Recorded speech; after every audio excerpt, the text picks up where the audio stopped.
Welcome back to the ESBR Boxing's YouTube channel. Delighted as always to be joined by Danny.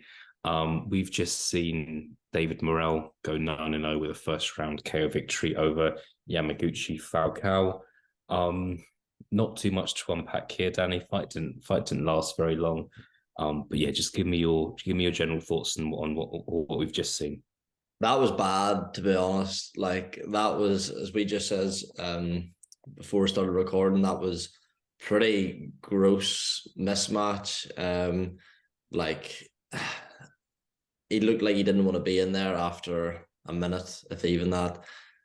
I think the referee, I can see why he maybe didn't stop it straight away when Falcao sort of turned away and his body language has a grip. But when Morrell has him up against the ropes there and a lot's coming back, like, the fight's over at that stage. And I hate premature stoppages more than anyone.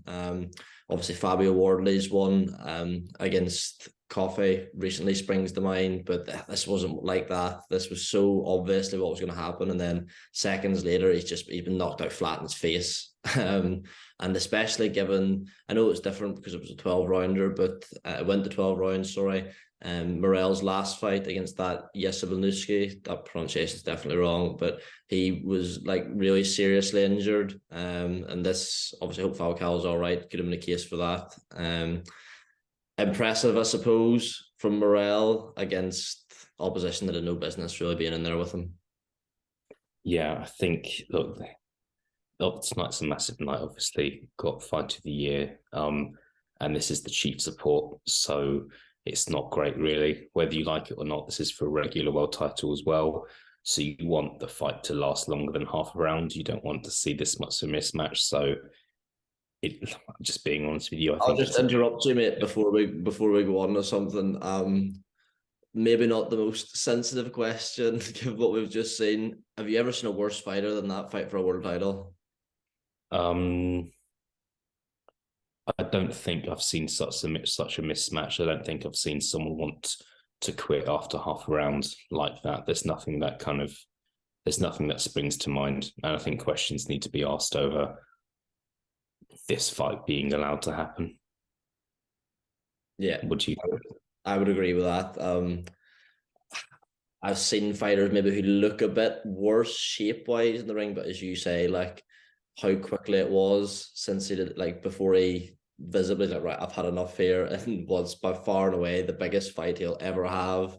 As you say, questions definitely need to be asked.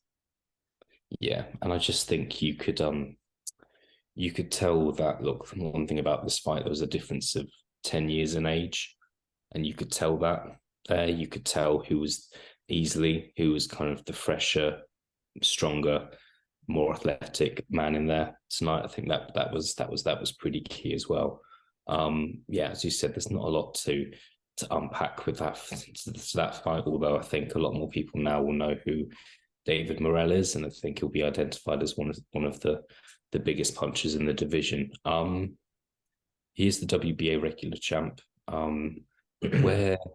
What do you think happened? What do you think happens next for him, Danny? I don't know if he could be in line to fight for the Super Championship or the Real Championship, whatever you want to call it. What do you think is going to happen next? Yeah, similar. He's in a very similar situation to his stablemate and namesake David Benavidez, and the fact they've got, I know Benavidez has got the interim, they're guaranteed a shot at a world title or being elevated to full world champion. So whilst I think like an all PBC fight between him and Benavidez, I imagine how good a fight that would be. But like, I mean, that's never going to happen, and they'll probably not necessarily PBC, because they've probably got more marketable fighters they would want in that position, like a Demetrius Andrade, for example, but more Morrell's people are unlikely to take too many risks. So again, we just discussed Melikuziev like 2 minutes before this, where we were saying the whole division just has to wait really until, because I don't think Canelo's going to start defending against all his mandatories. I know he's doing Ryder and Benavidez could happen down the line, but aside from that, I think that's when you're going to start to see the titles vacate, and obviously he'll, be elevated or fight for the full world title, and that'll be one that won't be in the too distant future. I don't think I could see that within the next year. Yeah, we'll see. I think Morel, yeah, look, although I'm a bit disappointed with what we've seen tonight. We've not really seen enough action. This was kind of, you want something to kind of that's going to warm you up before the main event, especially at this time of night. But we've not seen that. But yeah, I think we'll just leave things there, Danny. Obviously, excited to see what's next for David Morrell. But yeah, kind of like a really devastating performance against Falcao tonight. I'll let you round things off with any closing remarks. Yeah, and I know we've focused on how sort of much of a mismatch it was, but it is like David Morrell is a really, really exciting prospect at super middle. I think it could be a problem for anyone. And it's not like a slight on him. He fights who's put in front of him. He's not going to say, no, I'm not fighting this fella. I'm not going to fight this co-main on the Davis Garcia undercard. So it's no slight to him. It's just you want to see fighters like he represented Cuba, the World Series of boxing. Like he doesn't need to be fighting the likes of this, but just thought I'd put that in before we get abused from any David Morrell fans. Yeah, no, good shout. We shall see what happens next. Danny, thank you for joining me, and I'll speak to you again soon. Thanks, mate. Always a pleasure.